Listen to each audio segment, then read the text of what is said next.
Hi guys, in this video let me teach you how can you fix if you're having this issue on ChatGPT. OpenAI services are not available in your country.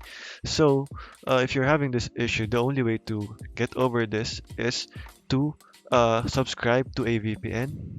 So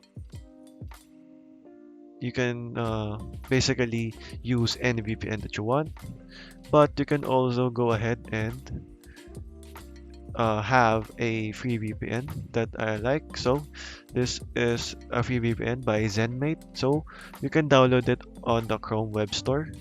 It's free, guys. So you just have to go ahead and search for it on the web store and add it to Chrome.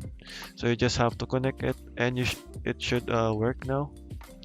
And you should go ahead and use ChatGPT successfully.